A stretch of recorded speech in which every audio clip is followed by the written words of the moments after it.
So I often see videos where people are concerned about being intimidated by big classics and maybe putting off reading them for that very reason. Um, sometimes I think the bigger ones can sometimes be easier than the smaller ones. Depends entirely, I think, on the writing style. But of course, you have easy small ones as well, and very enjoyable small ones, very enjoyable classics of all sorts. And so I thought today I would share with you five enjoyable classics, short classics that you can read. Well, depends on your reading speed. You can read in a day, or you can definitely read over a weekend. I'm sure of it. Hello, everybody. Welcome to and welcome back to my channel, Book Time with Elvis, with me, Mark. And Elvis is actually on camera, although I'm not sure he knows it. He's having a nap. We've just come back from a walk. It's really cold. It's -10 Celsius here in the Czech Republic. Although there's not really any snow. There's kind of that just dusting bit. And like when the wind blows down the street and it kind of just throws this dust ahead of you. But no, there hasn't been any proper snowfall yet. We'll see. There might be, but we're set to be like -15 tomorrow and clear and sunny. So that will be interesting. Anyway, let's get down to business. So what are the five short classics that I would recommend to you to give a go? Now, some of them are pretty old, actually, and more than a few of them are works in translation. And perhaps that has something to do with their readability. We'll see. I'll leave it up to you, of course, if you decide to read any of them. And you can always let me know in the comments if you've read them before, or if you go ahead and read them, what you think of them and what you think of maybe the translations of the ones you've read. We'll start off with this one, which is Voltaire's Candide. And it comes in this collection of Oxford World Classics with other stories. So it doesn't look particularly... well, it probably doesn't look as small as you would think as a book you could read in a day. But that's, of course, because the story of Candide itself is only, at least in this edition, only 88 pages long, right? So it's only 88 pages long.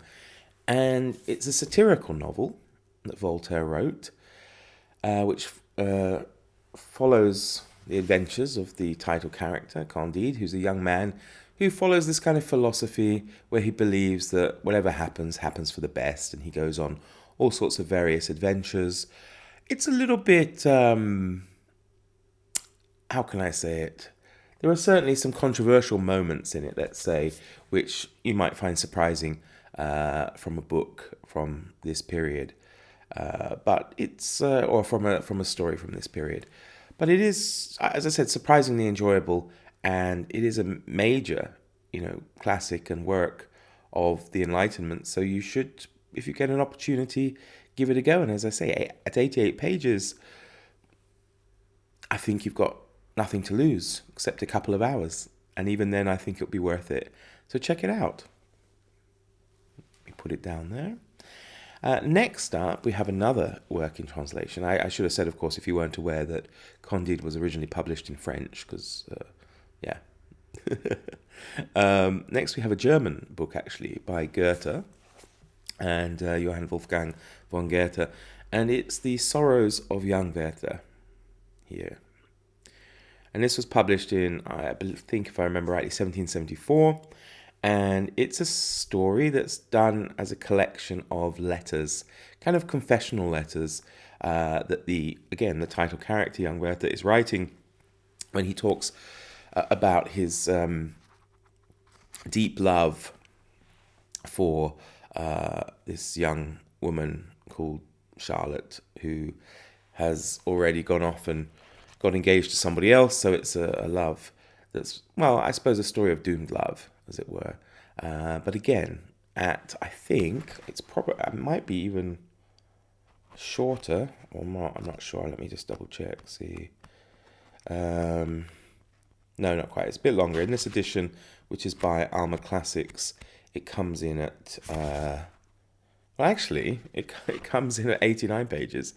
So there you go. But also, well worth your time. And yeah, give it a go. I'm trying to encourage you not to be put off by, everybody reading all these massive classics all the time. Just to let you know that there are some short ones, novellas that you can read, as I say, during the course of a day, couple of hours, or at least a weekend if you haven't got so much time. And for those who love a bit of the Gothic and the horror, you can pick up a copy of Sheridan Le Fanu's, Joseph Sheridan Le Fanu's 1872 book, Camila, which tells the story of a young girl who becomes haunted by the title character, Camila, who is a rather seductive, as you can see even from this beautiful cover, vampire. And on this edition, it says it's the cult classic that inspired Dracula. And yeah, I think there's a lot to say that it's definitely one of the major inspirations for Bram Stoker's fantastic book there. And this lovely edition actually was gifted to me by one of you. And it's from Pushkin Press, which is, it was really nice little hardback. And again, this falls in, you can find it, I think, in a collection called In a Glass Darkly, if I remember rightly, by Joseph Sheridan Le Fanu. But you can get it on its own. And it comes in at this one, 156 pages, but as you can see there, it won't take you long really to read it. It's a very lovely edition, that one. And next up, we have a book that I thoroughly enjoyed, which I read last year. It's another French book. This one was published in 1731 by a former clergyman, Antoine François Prévost, and it's Manon Lesco. And again, it's another kind of doomed love story. It follows the title character, Manon Lesco, who is a beautiful and extremely alluring woman. And the main male character in this book becomes absolutely obsessed to her, to the detriment of his entire life and his friends and his family and everything. And he really puts them through a lot of trouble. In fact, to be honest with you, I really like the story, but I really disliked both the characters in it, the main characters in it. They're both selfish, self-centered, horrible people. But as I say, the story is, I thought, excellent. And it was also very controversial when it was published. So I'll leave it to you if you want to read it to determine why that may have been. But definitely worth your time. Probably my favorite of the three that I've already mentioned, although it's close amongst them all. However, now moving a bit forward in time here, and for me it is a classic. I mean, I'm not going to take no for an answer, of course, that it isn't. And I'm just indulging in the fact that it happens to be, one of my top 3 favourite books of all time, if not maybe my favourite.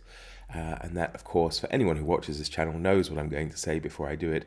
And that is 3 Men in a Boat by Jerome K. Jerome, which is a wonderful comic novel about 3 men in a boat, to say nothing of the dog there, which is Montmorency. And it follows Jay, George, and Harris and Montmorency as they decide to take a holiday going down the River Thames. And it discusses, of course, all the, not necessarily all the experiences they have on that particular trip, because there's a lot of reminiscences brought up by the things they see, the people they encounter, and the situations they find themselves in while they're on the trip. But there's loads of wonderfully laugh-out-loud moments on there, and if you've never read it, you absolutely must. And this comes in at, this is 185 pages, which, as I say, I think is still an easy enough weekend read, if not definitely a long weekend read. And again, it would be well worth your time, and I'm sure you'll find it as funny and as endearing as I have since I was a child and read it for the first time. So there we have it. Those are my 5 short classics for you to give a go that you could read over the course of a day, if not over the course of a weekend. And just to recap, it is, of course, Candide by Voltaire, The Sorrows of Young Werther by Johann Wolfgang von Goethe, Joseph Sheridan Le Fanuy's Camila, Antoine François Prévost's Manon Lesco, and the fantastic 3 Men in a Boat by Jerome K. Jerome. Thank you very much for watching, everybody. Do take care. All the best. From Elvis and I. Bye-bye.